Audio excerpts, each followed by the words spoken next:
안녕하세요. 오늘도 사연살롱을 찾아주셔서 감사합니다. 저는 올해 33이 된 평범한 여자입니다. 아니, 평범하다고만 하기에는 무리일 수도 있겠네요. 이제 막 결혼을 하고 새 가정을 꾸려가는 제 주변 친구들과는 달리 저는 진작에 갔다 진작에 돌아온 싱글이거든요. 몇 년 전까지만 해도 제 삶은 꽤 탄탄한 대로를 걷고 있다고 생각했어요. 복지 좋은 회사에서 인정받으며 일했고 사랑하는 사람을 만나 결혼도 했고요. 그때만 하더라도 주변에서는 어린 나이에 빨리 안정되어서 좋겠다고 이야기할 정도로 순탄했던 삶이었어요. 그런데 인생이란 게 참 묘하더라고요. 언제 어디서 어떻게 꼬이게 될지 모른다고 하지만 그게 제 이야기가 될 줄은 미처 상상도 못했죠. 한순간의 선택, 그리고 가장 믿었던 한 사람이 내 삶을 완전히 뒤집어 놓을 수도 있다는 걸 저는 조금 늦게 깨달았어요. 그 깨달음의 대가는 꽤 컸고요. 그래도 무너진 자리에서 다시 시작하는 것도 나쁘지만은 않았어요. 다만 그 과정이 쉽지는 않았죠. 지금이야 시간이 어느 정도 흐른 뒤니까 이렇게 말할 수 있는 거지만 당시엔 정말 죽고 싶을 만큼 힘들었거든요. 그때는 제가 그렇게 특별하다고 대단한 복수를 했다고도 생각 안 했고 영화 같은 기적이 찾아왔다고 생각하지도 않았지만 지나고 보니 어쩌면 그 순간들이 제 인생에서 가장 영화처럼 복수하고 영화처럼 기적이 찾아왔던 순간들이었던 것 같아요. 한때는 왜 이런 일이 나한테만 생길까라는 생각이 컸는데 지금은 오히려 이런 일들이 있었기에 내가 여기까지 올 수 있었구나 싶어요. 그래서 이 이야기를 적게 되었어요. 혹시나 죽을 만큼 힘든 분들이 계시다면 언젠가는 좋은 날이 온다는 걸 꼭 알려드리고 싶어서요. 제가 다니던 회사는 마케팅 회사였고 업무차 행사장에 가게 됐어요. 처음 보는 사람들과 어색하게 명함을 주고받고 가벼운 인사를 나누는 자리가 마련됐죠. 솔직히 저는 이런 분위기를 별로 좋아하지 않지만 일 때문에 간지라 빨리 끝났으면 하고 시간을 때우고 있었어요. 그 행사장에서 남편을 처음 만났어요. 전혀 모르던 사이였는데 눈이 마주쳤고 이상하게 둘 다 딱히 시선을 피하지 않았어요. 여기 좀 지루하죠? 네? 사실 저도 이런 자리 별로 안 좋아하거든요. 근데 여기서 저보다 더 심심해 보이는 분이 계시길래요. 솔직히 황당하기도 했지만 왠지 모르게 기분이 나쁘진 않았어요. 보통 형식적인 이야기만 주고받는 다른 사람들과는 달리 이 사람은 눈치도 빠르고 말도 재미있었고 무엇보다 분위기를 편하게 만드는 능력이 있었어요. 그러다 보니 자연스럽게 대화가 길어졌고 행사 시간이 끝나갈 때쯤엔 저도 모르게 이 사람과는 한 번 더 만나봐도 재밌겠다 하는 생각이 들었어요. 그렇게 연락처를 주고받고 난 후엔 아주 빠른 속도로 친해졌어요. 처음에는 이렇게 빨리 친해져도 되나 싶은 생각도 들었지만 일상에서는 좀처럼 느끼기 힘든 흥미로움을 느끼게 해준 사람이라 마음이 빨리 열렸어요. 첫인상부터 제 관심을 불러일으키기 충분한 사람이었던지라 첫인상에 대한 제 감을 믿어보기로 했죠. 그런데 사람은 첫인상만으로는 절대 알 수 없는 존재잖아요. 그때는 그 가벼운 농담과 재치 뒤에 어떤 사람이 숨겨져 있는지 전혀 몰랐죠.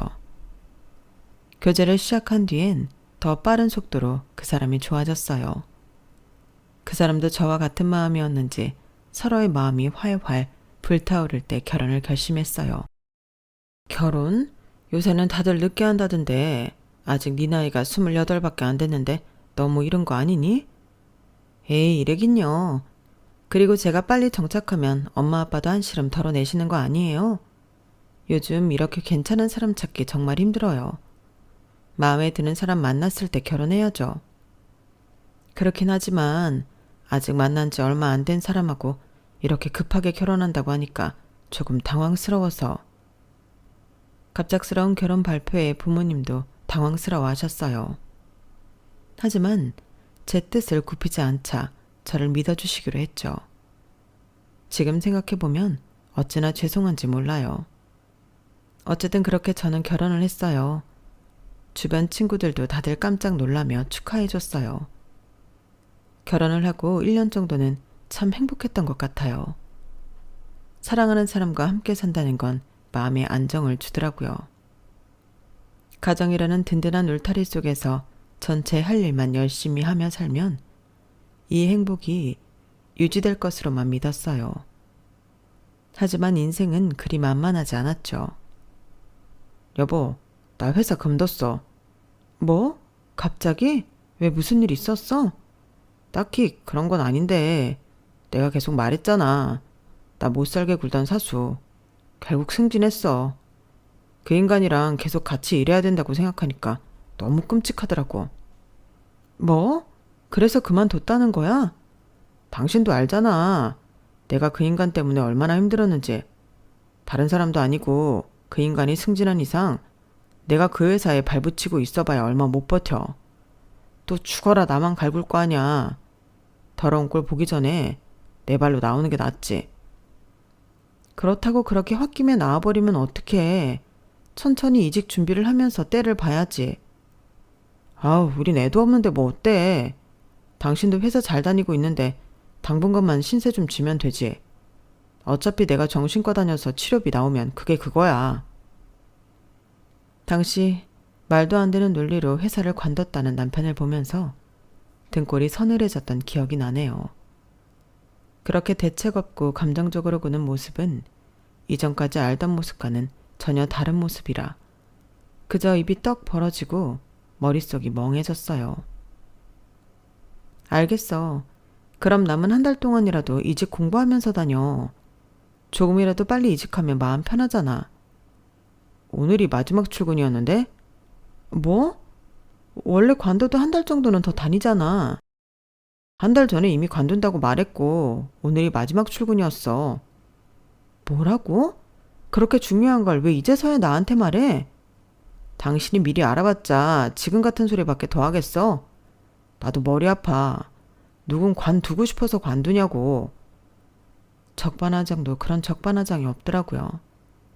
계속 캐물으니 남편은 빽 소리를 치고는 방에 들어가 문을 쾅 닫아버렸어요. 그때만 해도 남편을 이해하려고 많이 노력하고 기다려줬어요. 갑작스러운 환경의 변화가 본인에게도 달갑지 않았을 테니까요. 그래서 천천히 휴식을 가지며 마음을 추스르길 바랬어요. 하지만 그렇게 닫힌 문은 스스로 열릴 생각을 안 하더군요. 남편은 그렇게 반년이 넘게 제 수입에만 의지하고 집에서 놀고 먹기만 했어요. 여보, 지난번에 면접 본 곳은 어떻게 됐어? 몰라, 떨어졌겠지 뭐. 왜 말을 그렇게 해. 잘 될 거야. 솔직히 말하면 나 이제 일하기 싫다. 내가 그돈 피해서 직장 관뒀지만 다른 직장 가면 그보다 더한 인간이 있을지 어떻게 알아? 그렇게 생각하면 아무 데도 못 다녀. 일단 붙으면 다녀보고 생각해봐. 괜찮을 수도 있잖아. 안 괜찮다니까. 충분한 시간을 기다려줬음에도 억지를 부리는 남편을 보니 저도 화가 나더군요. 그냥 일이 하기 싫은 거 아니야? 당신이 일 안 해도 내가 벌어오니까 하기 싫은 거 아니냐고. 뭐? 당신 지금 말 다 했어? 그게 아니면 당신이 지금 대체 뭘 믿고 이러는 건데? 아이라도 없어 망정이지. 아이까지 있었으면 이러고 살겠어? 시간을 좀 달라고 했잖아. 왜 이렇게 사람을 몰아붙여? 시간을 얼마나 더 줘야 하는데.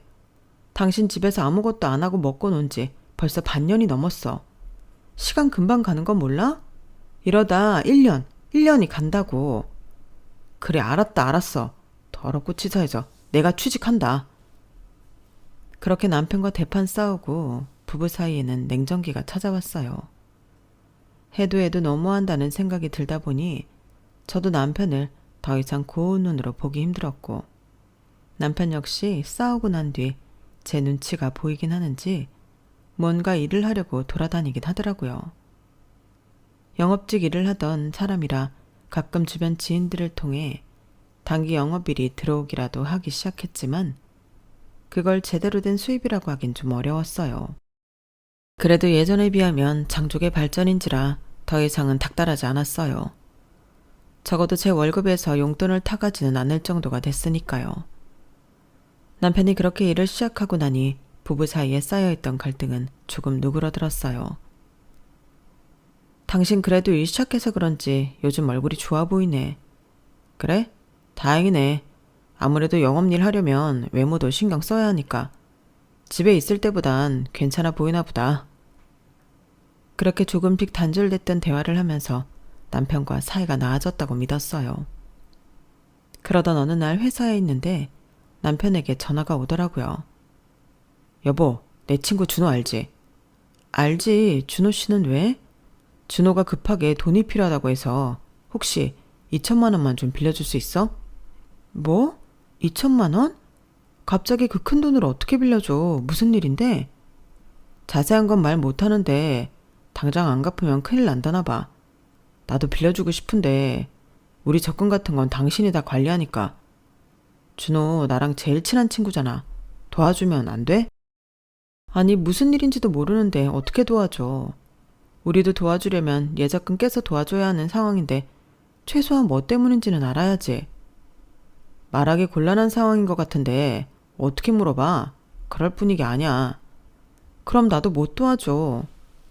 돈 문제이니만큼 단호하게 거절했고 더 이상 안 통할 것 같다고 생각했는지 남편도 더 이상 부탁하지 않았어요. 그 이후로는 저도 회사에 일이 많아 야근이 찾아 퇴근 후 남편과 이야기할 시간이 많지 않아 그 일은 곧 잊혀졌죠. 여보, 나 이달 말쯤 일주일 정도 해외 출장 다녀와야 할 것 같아. 그래? 일주일이나? 혼자 잘 있을 수 있지? 내가 무슨 애야? 알겠어. 조심히 다녀와.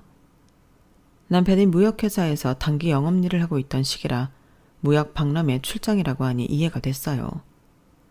남편은 오랜만에 해외를 나간다며 잔뜩 들떠있더군요. 처음엔 그래, 일이더라도 회사 돈으로 나가는 거니 좋겠지 생각하고 말았어요.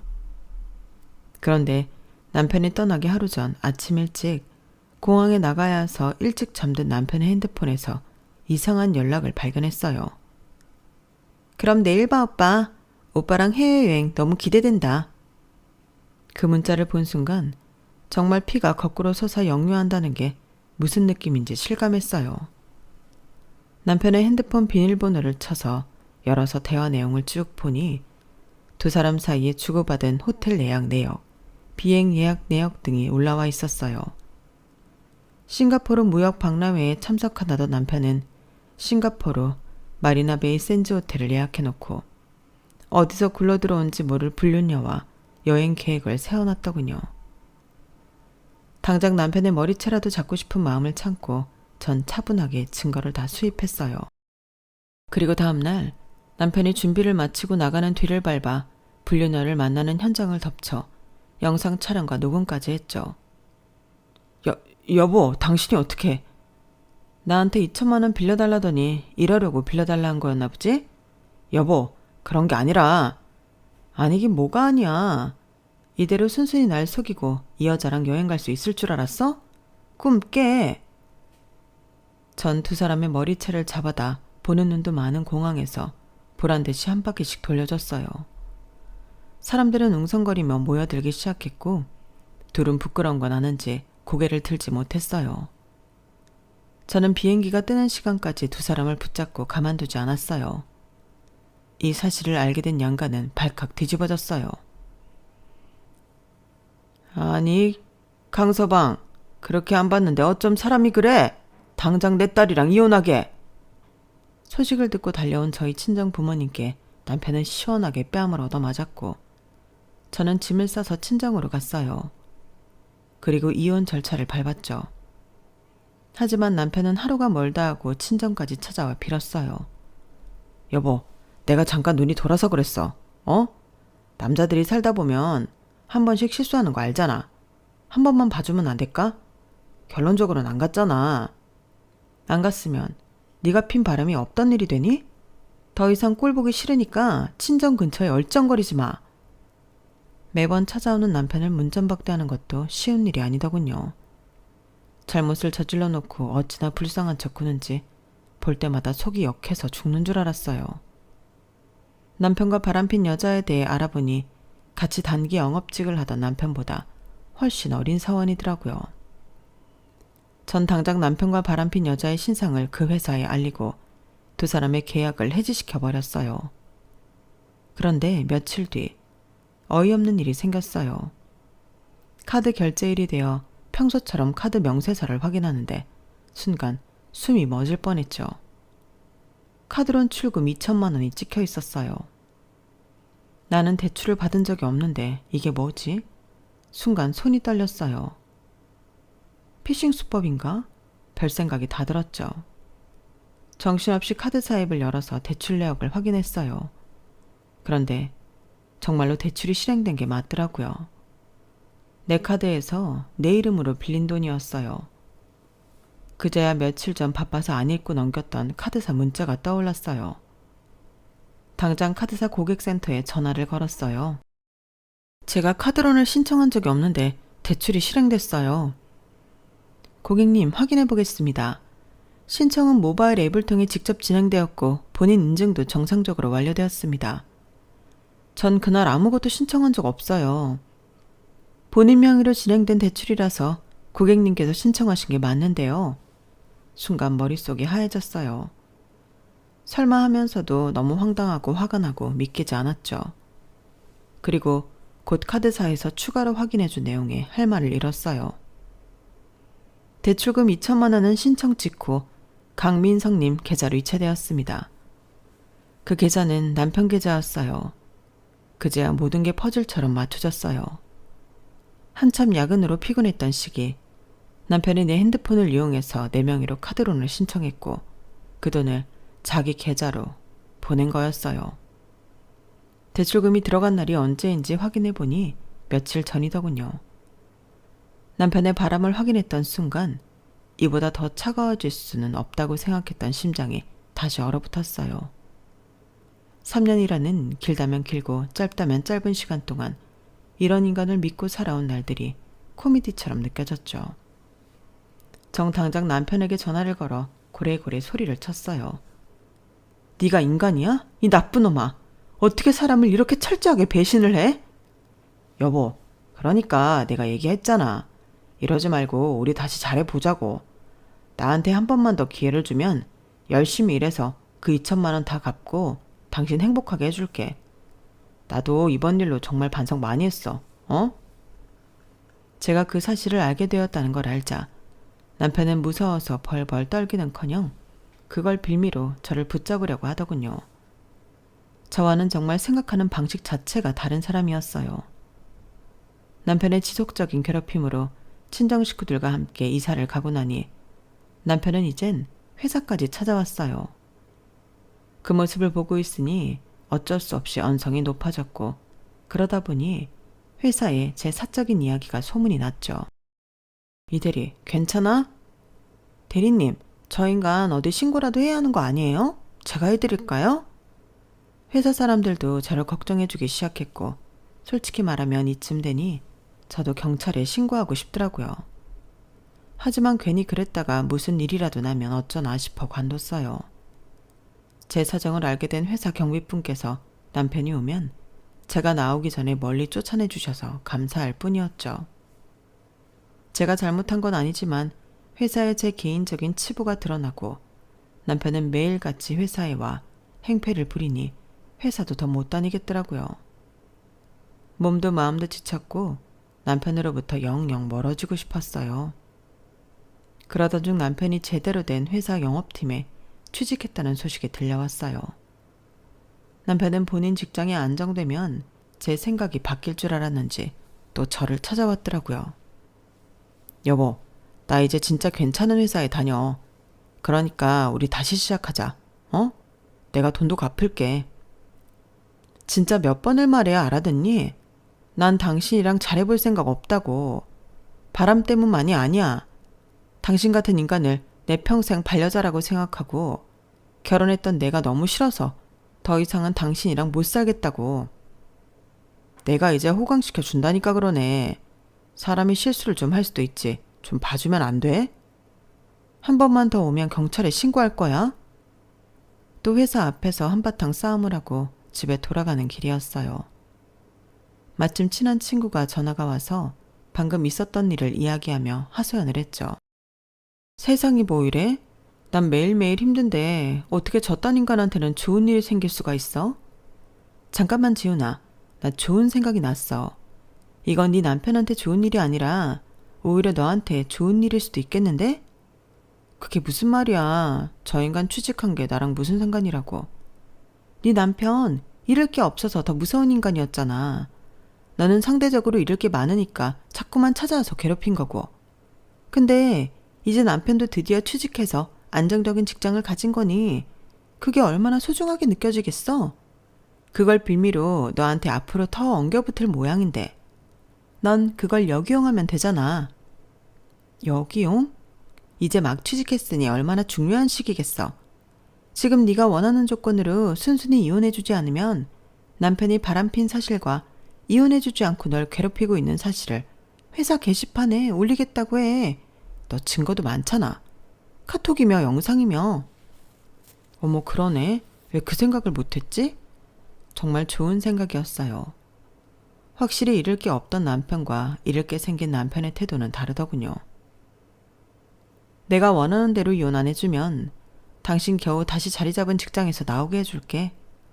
공항에서 둘이 껴안고 난리치는 영상 풀면 당신은 사회적으로 아주 제대로 매장당할걸? 여보, 정말 그렇게까지 해야겠어? 그래, 그러니까 이혼하자고 제발. 친구의 말에서 토시 하나 빼놓지 않고 그대로 협박하자 남편에게 먹혀들었어요. 당신은 정말 나랑 살았던 정도 없어? 내가 얼마나 다시 취직하기 힘들었는지 알면서. 그게 지금 네가 나한테 할 소리니? 너는 나랑 살았던 정이 있어서 그렇게 나한테 빌붙어 먹으려고 뒤로는 딴 여자랑 바람이나 났어? 그건 내가 한순간 실수라고 했잖아. 난 너랑 결혼한 게 실수야. 그러니까 서로 앞으로는 실수하지 말고 살자. 그래, 알겠어. 이혼해줄게. 대신 이혼하면 다시는 이걸로 나 협박하지 마. 그 일 얘기 꺼내지도 말고. 그건 내가 바라던 바야. 대신 조건이 있어.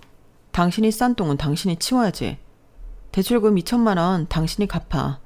이제 직장 생겼으니 금방 갚겠네.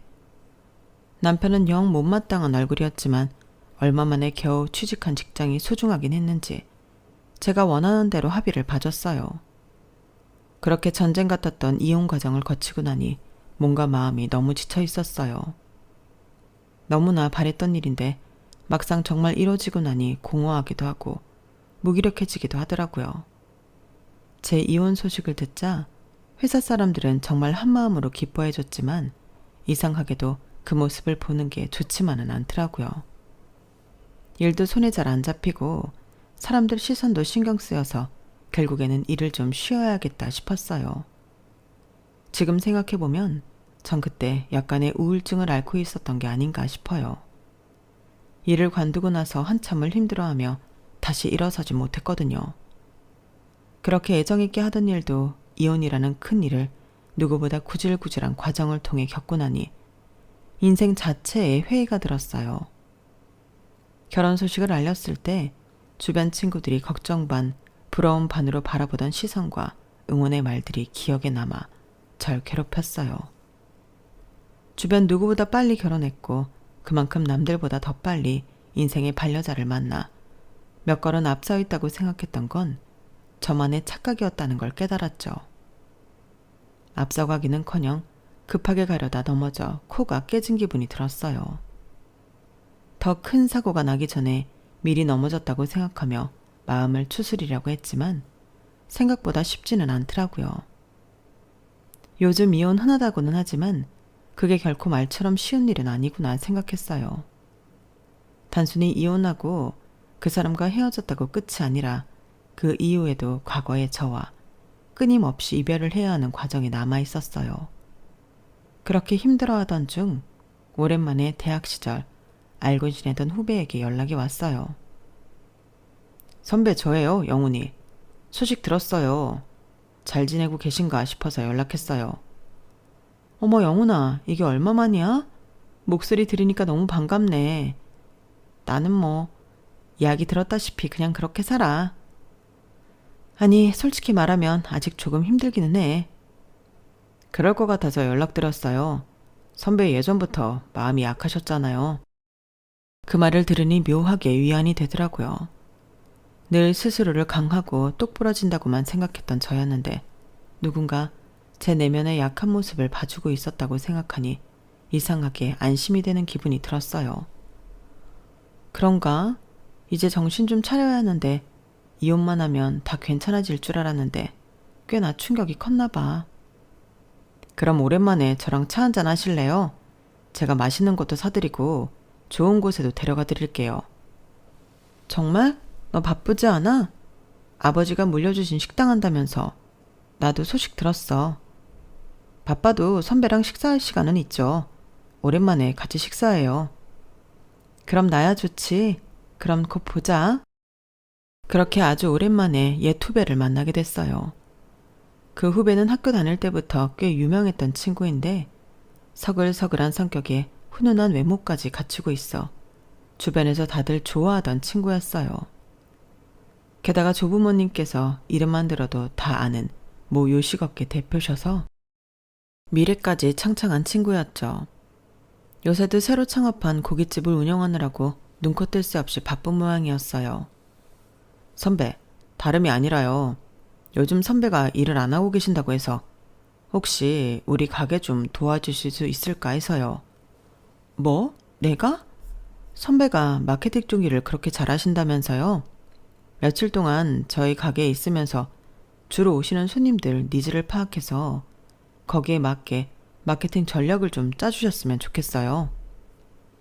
그렇긴 하지만 그래도 본사에 마케팅팀 직원들이 뻔히 있을 텐데 내가 맡아도 되는 걸까? 요즘 저희 회사가 그걸로 고민이 많거든요. 마케팅팀에 이렇다 할 성과를 낸 인재가 없어요. 선배가 그 분야에서 오래 일을 했으니까 노하우를 살려서 도와주시면 정말 좋을 것 같아요. 그런데 나도 일을 쉰 지가 좀 돼서 트렌드에 못 따라갈까봐 걱정이 드네. 선배, 전 선배 믿어요. 선배도 스스로를 믿어보세요. 그럼 한번 도전은 해볼게. 그러려면 우선 너희 가게에서 며칠 일해봐야겠다. 해보고 안 되겠다 싶으면 그냥 아르바이트 시급이나 좀 챙겨줘.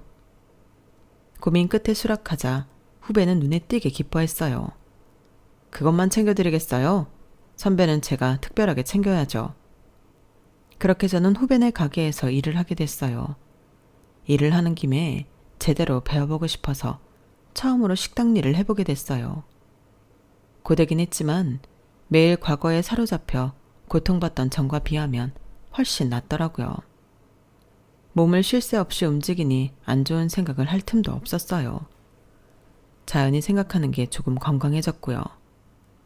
일을 하면서 생각보다 보람된 순간들도 있었어요.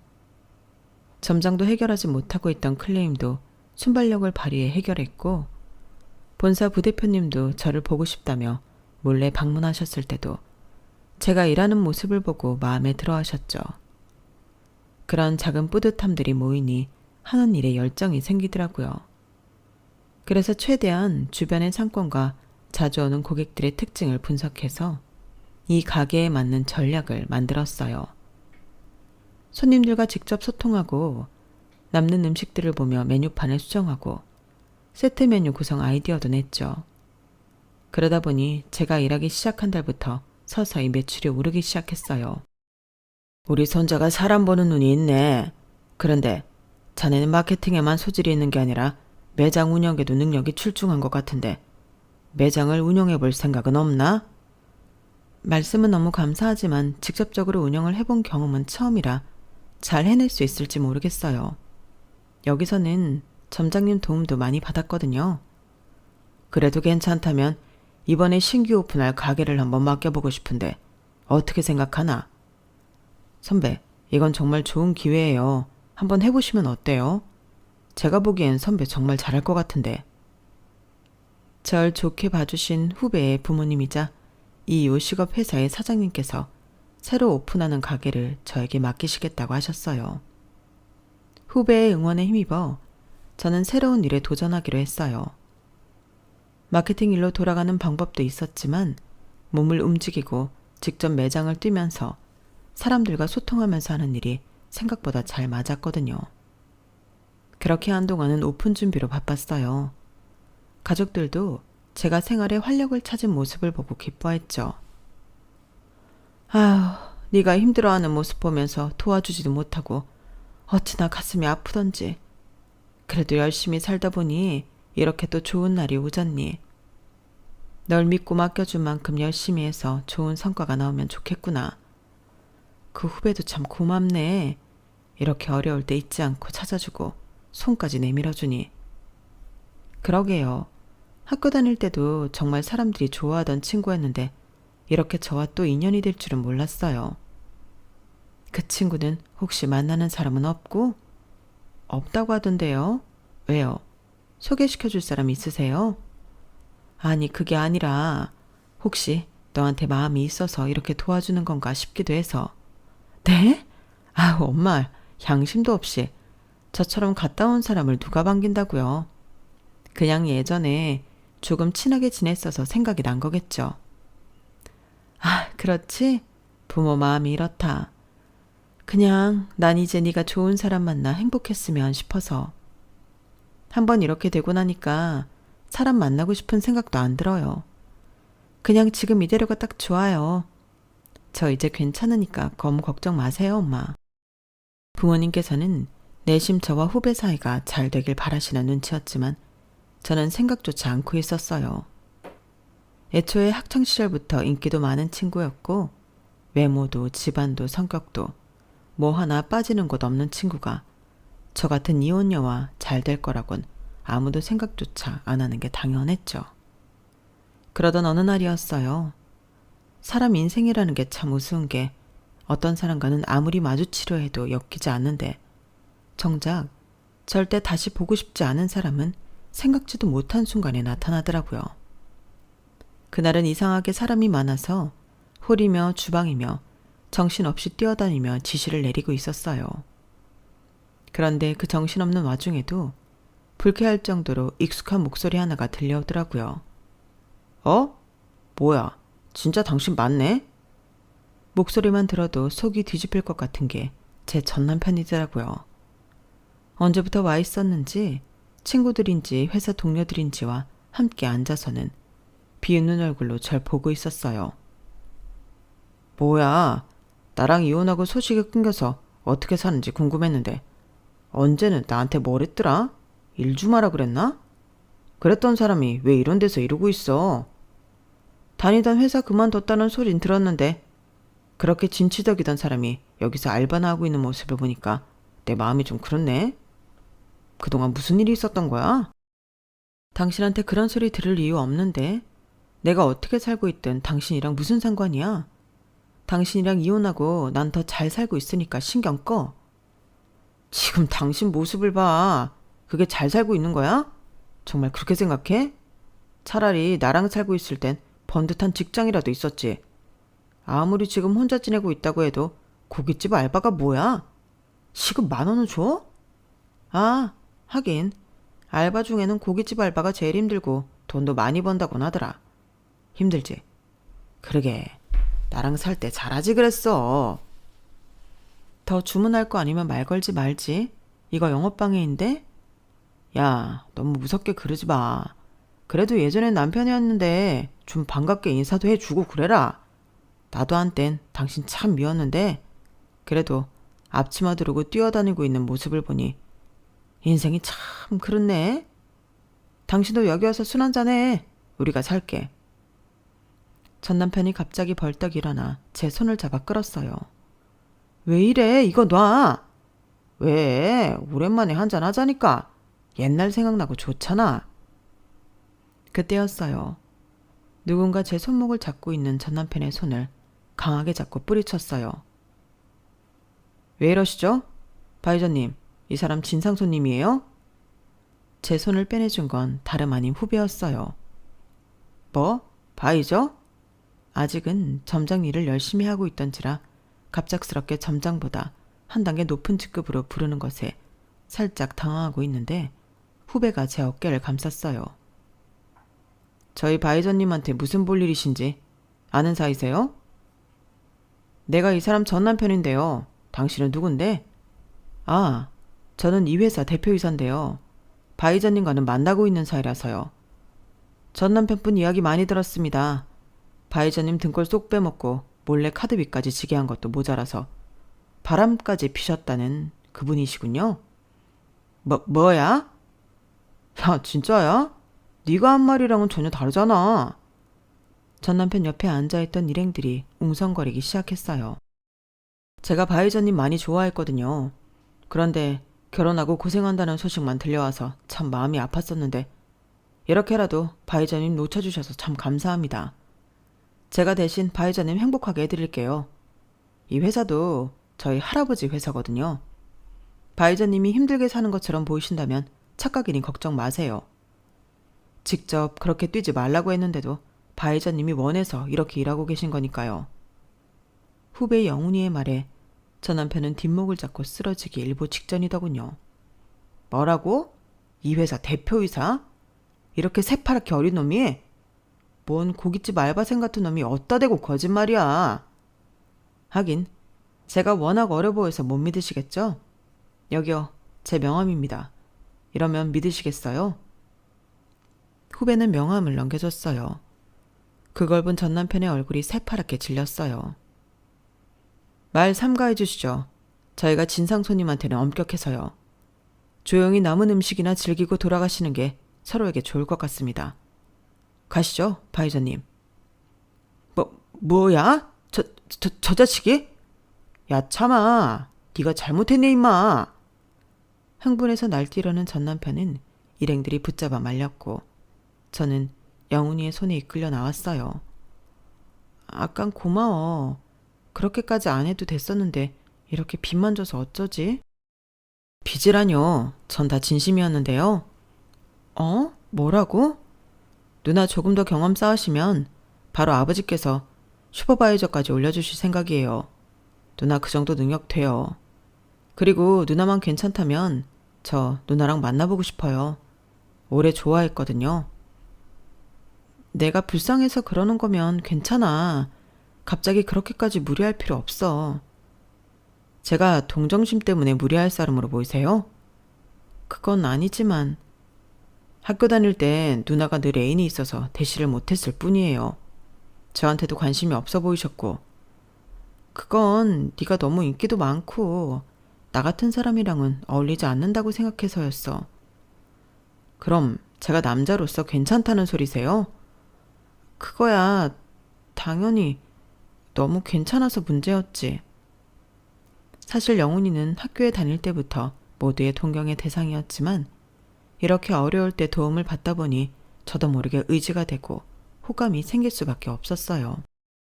그런데 저한테는 너무 과분하다고만 생각했던 친구가 저에게 호감을 표시해주니 정말 어쩔 줄 모르겠더라고요. 정말요? 그럼 오늘부터 만나요. 이런 식으로 고백할 생각은 아니었는데 전 남편분이 누나를 함부로 대하는 걸 보니까 너무 화가 나서 미안해요. 무슨 소리야. 아깐 정말 속이 다 시원했어. 내가 받아치자니 전 남편이 하나도 안 믿을 것 같고 정말 속이 터질 뻔했거든. 네가 나서서 말해주니까 정말 고맙더라. 앞으로는 이제 저만 믿으세요. 제가 옆에서 많이 의지가 되어드릴 테니까. 그렇게 든든하게 말하며 웃어주는데 정말 행복하더라고요. 이게 얼마 만에 느끼는 감정인지 제가 이런 감정을 느껴도 되는지조차 의문이 들 정도로요. 영훈이와 사귀고 3달 정도는 비밀로 하다가 가족들에게 공개하자 부모님께서는 눈물까지 글썽이며 기뻐하셨어요. 다만 영훈이의 부모님이자 저의 상사인 사장님과 사모님께서 반대할까 우려가 컸죠. 하지만 이미 오래전부터 저를 회사에 데리고 온 시점부터 사장님과 사모님께서는 제 존재가 영훈이에게 어떤 존재였는지 이미 알고 계셨던 상태더라고요. 다행히 제가 일을 하는 모습이나 사람을 대하는 모습을 보며 저를 좋게 봐주신 모양이었어요. 한번 다녀온 것은 그렇게 큰 문제가 되지 않아 우린 항상 영훈이에게 걸맞는 현명하고 똑똑한 선량한 사람을 원했단다. 누구나 실수는 하는 법이지. 잘못된 인연은 끊어내고 새로 맺을 인연에 충실하면 그걸로 충분하다. 두 분께서는 제 과거를 충분히 이해해 주셨고, 저희는 2년간의 평화롭고 서로 존중하고 존중받던 연애 끝에 지금은 결혼을 앞두고 있어요. 사람은 가끔 인생이 끝장났다고 생각하는 순간을 마주하지만 인생이란 건 생각지도 못한 방향으로 흘러가기 마련이더라고요. 전 남편과의 이별에 세상이 다 무너진 것 같았지만 그 무너진 자리에서 다시 시작하니 이런 행복이 찾아올 줄 누가 알았을까요? 지금 제 곁에는 오래전부터 저를 한결같이 따뜻하게 지켜봐준 사람이 있어요. 힘들 때 먼저 손 내밀어줬고 다시 일어설 수 있도록 묵묵히 지켜준 사람이에요. 한때는 인생이 끝난 줄 알았지만 이제야 알겠어요.